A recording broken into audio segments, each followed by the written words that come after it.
And heart ఒకసారి మనం మాట్లాడుకున్నాం. సో లోపలికి మీకు ఇట్లా పెట్టాను కదండి. ఇప్పుడు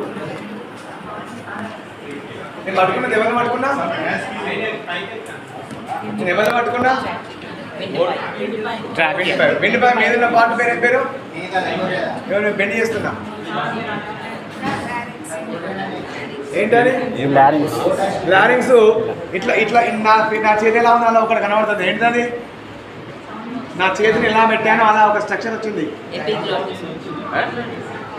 థైరాయిడ్ కార్టిలేజ్ కూడా వచ్చింది. ఓకేనా? మన అదృష్టం ఏంటంటే చెప్పడం జరిగింది. మనం ఇది చేయాలనుకున్నప్పుడు కొంచెం ఇన్స్ట్రక్షన్ ఆయనకి ఇవ్వాలి. మనం లక్కీగా మంచి పర్సన్ దొరికిండు. సో ఆయన చెప్పడం వల్ల పై కట్ చేసిండు, అందరూ అక్కడ కింది కట్ చేస్తారు. సో మనకు ఈ లారింగ్స్లో ఉన్న థైరాయిడ్ కార్ట్లేజ్ కనబడుతుంది. లోపల ఇంకా 2 కార్ట్లేజ్, మొత్తం ఎన్ని ఉంటాయి? 9 కార్ట్లేజ్ ఉంటాయి కదా. థైరాయిడ్, క్రికాయిడ్, ఎరిటనాయిడ్, 2 పేరుగా ఉంటాయి కదా. సో ఇప్పుడు లారింగ్స్ చూసాము. తర్వాత ఇదంతా మీరు అన్నట్టు వెండిపైప్ అయిపోయింది. ఇవి లంగ్స్ తెలిసిపోతుంది. ఇప్పుడు మరి ఇలానే ఉంటుందా నా బాడీలో, ఇలా ఉంటుందా అంటున్నా నేను. నా బాడీలో ఇలా ఉంటుందా, ఇలా ఉంటుందా?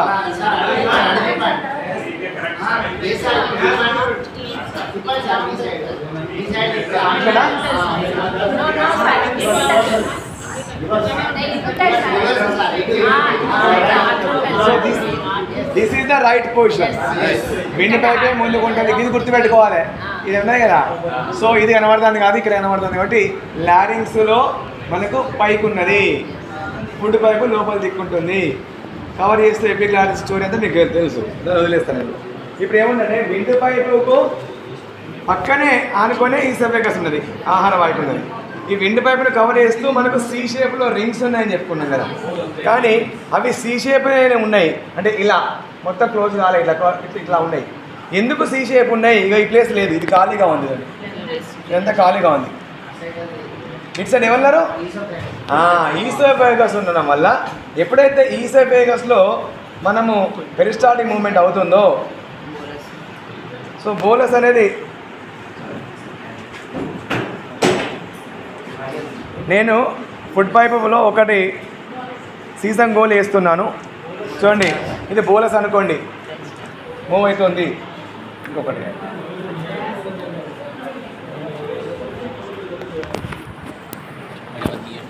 చూడండి, 2 వచ్చాయి.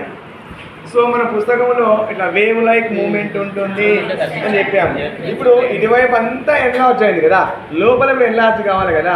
అందుకోసమే అక్కడ ట్రాకియా వీలైతే కొంచెము ఆ ప్లేస్, అది మామూలు మస్కులర్ లేయర్ కదా, అది లేయర్ అయితే లోపలికి కాంట్రాక్ట్ అవుతుంది. So to provide space at the time of peristaltic movement to easy movement of the bolus through the esophagus to the stomach. అది కోసం మనకు సి షేప్ మాత్రమే ఉన్నది.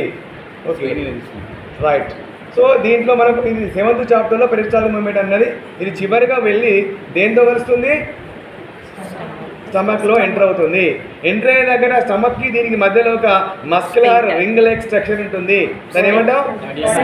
Cardiac sphincter. తర్వాత అందులోకెళ్ళి స్టమక్ నుంచి మళ్ళా ఇంటెస్టైన్లోకి ఎంటర్ దగ్గర మరొకటి ఉంటుంది, పైలోటిక్ స్ఫింక్టర్. దాని తర్వాత చివర ఆనస్ దగ్గర ఇటు inside, inner and external and internal anus sphincters ఉంటాయి. 4 అయినాయి. ఇంకేమైనా ఉంటాయా? ఎలిమెంటరీ కెనాల్లో ఇంకో స్ఫింక్టర్ ఉంటుంది, ఒడ్డీ స్ఫింక్టర్, స్ఫింక్టర్ ఆఫ్ ఒడ్డీ at the opening of the common duct of the bile and. మీరు అక్కడ గిట్టాను అన్న, మీరు అక్కడ చూసుకోండి. మీరు దాన్ని ఇలా లాజెస్కి హార్జాంట్లు పెట్టండి. హార్జాంట్లు పెడితే పెద్దగా మొత్తం వచ్చింది, మొత్తం వస్తుంది. మీరు మూడు సెలెక్ట్ చేసుకోండి. ఫస్ట్ మీ మొబైల్ను డెస్క్టాప్ మోడ్ పెట్టుకొని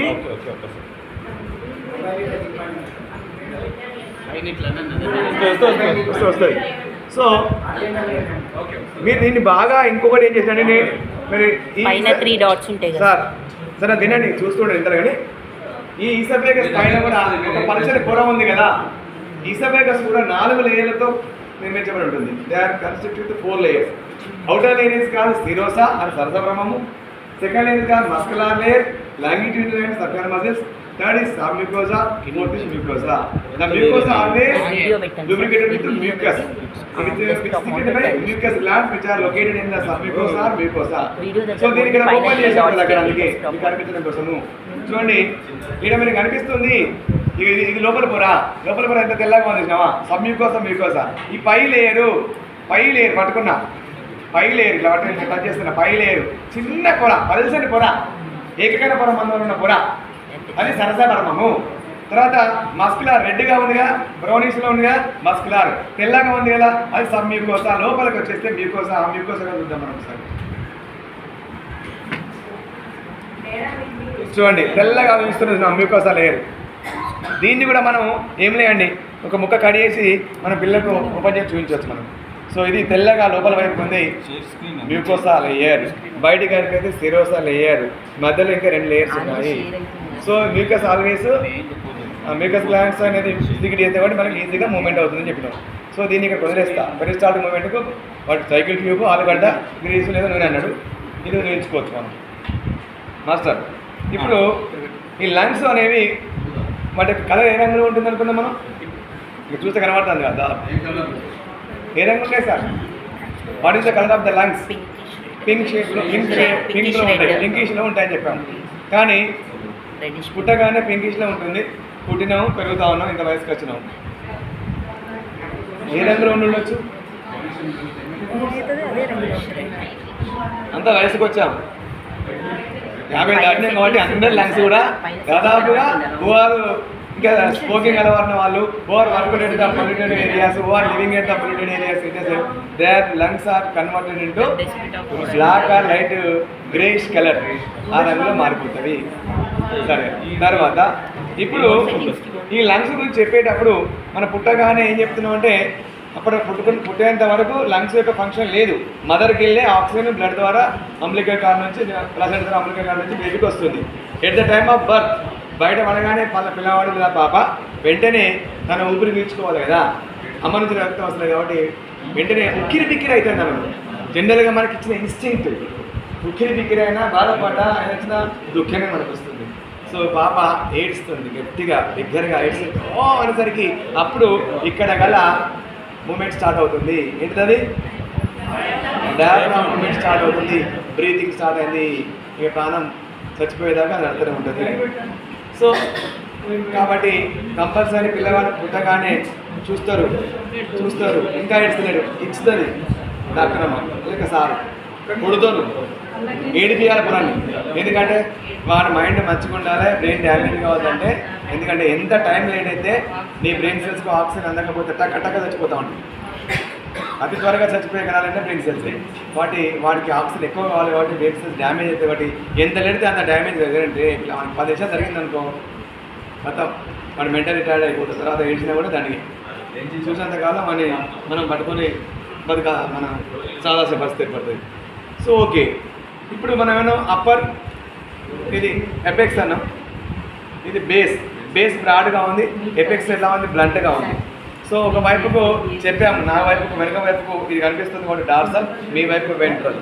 ఇది రైట్, ఇది లెఫ్ట్. రైట్ కొద్దిగా పెద్దగా ఉంటుంది, లెఫ్ట్ కొద్దిగా చిన్నగా ఉంటుంది. ఈ 2 లంగ్స్ మధ్యలో కొద్దిగా చిన్న స్పేస్లో ఒక బుడ్డోడు ఉంటాడు. ఎవరైనా సో గుండెను సురక్షితంగా భద్రపరచడం కోసము పెట్టే బయట ఉంటే పెట్టే లోపల మళ్ళీ పెట్టి ఉన్నట్టు ఈ లంగ్స్ ఒక పెట్టేలాగా పనిచేస్తున్నాను. అంటే ఎటువంటి ఎంత గుద్దునా కూడా నాకు గుండెకు తాకదు. ఇళ్ళకి కూర్చోాలి, వాడు కూర్చోాలంటే వాడు ఎక్స్పర్ట్ కావాలి గుండెలకు డ్యామేజ్ చేయాలంటే. సో కాబట్టి చాలా సురక్షితంగా భద్రపరచబడినది. ఇటువైపు కొంచెం పెద్దగా, ఇటు కొంచెం చిన్నగా ఎందుకంటే గుండె కొద్దిగా ఎడమవైపు కొంచెం కొద్దిగా టిల్ట్ అయి ఉంటుంది, వంగి ఉంటుంది కాబట్టి ఎడమవైపు కొంచెం చిన్నగా ఉంటుంది. ఇటువైపు 3 లోబ్స్ అన్నాం, ఇటువైపు 2 లోబ్స్ అన్నాం. పూర్వ అంటే anterior lobe, middle lobe, posterior lobe, ఇటు ఓన్లీ 2 లోబ్స్ ఉంటాయి. దీంట్లో ఏంటంటే ప్రత్యేకత, గడ్డి మీద జంతువుల లోపల ఒకటి అదనంగా చిన్న లోబ్ ఒకటి కనిపిస్తుంది, కాడల్ లోబ్ అని చెప్తుంది. దాంతో మనకు పని లేదు. దీంట్లో ఉన్న మనకి ఎక్స్ట్రా కనబడుతుంది సార్, మీరు 3 అయిపోయారు కదా అని అంటే ముందు ఇది రూమినెంట్స్లో మాత్రం ఒక ప్రత్యేక లక్షణం ఉన్నది. సార్ ఒకసారి ఎయిర్ బ్లో చేస్తాడు, చూద్దాం.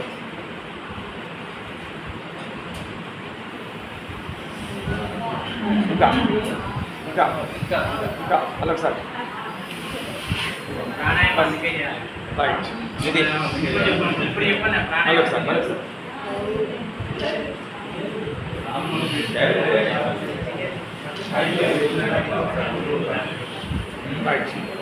ఓకే కనిపిస్తున్నాయి 3 లోపు కనిపిస్తున్నాయి సరిగ్గా 1 2 3 ఎంత మెత్తగా ఉంది 1 2 3 ఇటువైపుకో 1 ఇది ఒక 2 మధ్యలో చెప్పిన చిన్నగా లోపల ఇంకోటి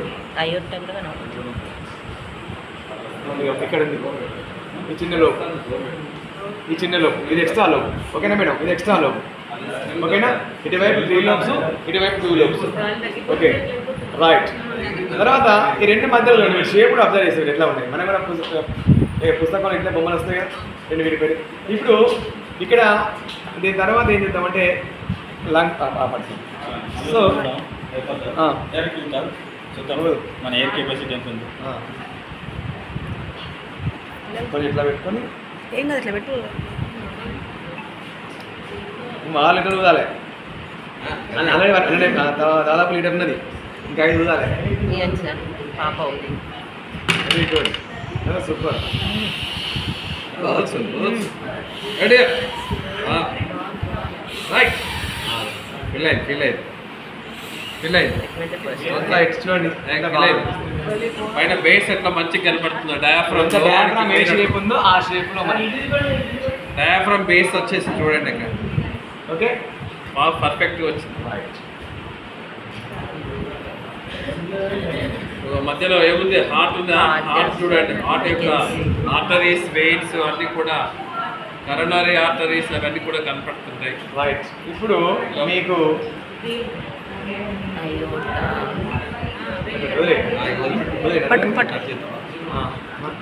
చూడండి సార్ ఇది గుండె హార్ట్ ఈ పార్ట్ అంతా కూడా నేను చెప్పిన కింది పార్ట్ అంతా కూడా వెంట్రికిల్సే ఆరికిల్స్ చాలా చిన్న పార్ట్ ఇదొక ఆరికిల్ ఉన్నది ఇదొక ఆరికిల్ ఉన్నది ఇగో ఇదొక ఆరికిల్ ఈ చేతితో పెట్టి చూపెడతా మీకు దీస్ ఆర్ 2 ఆరికిల్స్ చిన్నవి కింది మొత్తం వెంట్రికిల్సే ఆరికిల్ వేరు చేస్తూ తెల్లగా ఒక లేయర్ లాగా కనిపిస్తుంది కదా మన దానికి కరోనరీ సల్కస్ ఇక్కడ ఒక లేయర్ కనిపిస్తుంది కదా ఇట్లాగా అదేమైతే మనకు గుండెకి రక్తాన్ని ఇచ్చేది ఏంటిది కరోనరీ ఆర్టరీ దానికి రక్తం ఇచ్చినప్పుడు కరోనరీ వీనిగా ఉంటుంది ఇటువైపు కూడా ఉండదు అండి సో మనకి హార్ట్లో కూడా మనం ఏం చెప్పాలి ఏది డార్సల్ సైడు ఏది వెంట్రల్ సైడు బేస్ ఏది అపెక్స్ ఏది ఇక్కడ బేస్ ఏంది లంగ్స్ బేస్ బ్రాడ్గా ఉన్నది హార్ట్ బేస్ న్యారోగా ఉంది సో ఇక్కడ మనకి ఇది బ్రాడ్గా ఉంది మనం ఏమన్నా మన పిడికిలి పరిమాణంలో ఉంటుంది లేక పియర్ ఫ్రూట్ షేప్ అని చెప్పి చెప్తా ఉంటాం కదా ఓకేనా మరి లెఫ్ట్ ఏది రైట్ ఏది డార్సల్ ఏది వెంట్రల్ ఏది డార్సల్ ఏది కరెక్టేనా పట్టుకుని కరెక్టేనా ఓకేనా అటు లెఫ్ట్ ఇటు రైట్ లెఫ్ట్ పెద్దగా అని చెప్తాం కదా జనరల్గా మనం ఎడమ జెట్రిక left ventricle is the comparatively larger than the right ventricle అని చెప్తున్నాం ఓకే తర్వాత మీకు ఇలా కనబడుతుందా నచ్చిందా ఒక పెద్ద గొట్టం తీసిన చూడండి పెద్ద గుట్టము ఈ పెద్ద గుట్టం ఏమనుకుంటున్నాం గుండెకి వెళ్ళి వచ్చింది ఓకేనా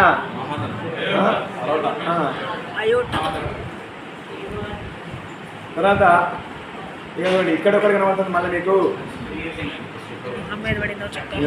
కటింగ్ కూడా చూడండి ఇటువైపు ఒకటి వస్తుంది ఇక్కడ నుంచి 2 వస్తున్నాయి ఒకటి అవోటా ఒకటి పల్మరీ ఆర్టరీ ఒకటి అవోటా ఒకటి పల్మరీ ఆర్టరీ మనం ఏం చెప్తామంటే అవోటా నుంచి మనకి ఏమవుతుంది ముందుకు వెళ్ళిపోతూ ఉంటామని చెప్తాం కదా నేను ఎవరు అవోటాకి వెళ్ళి ఒకటి వెళ్ళిపోతుంది పైకి వెళ్ళిపోతుంది కదా బ్రాకియోసెఫాలిక్ ఆర్టరీ సెఫాలిక్ తలకి వెళ్తుంది కాబట్టి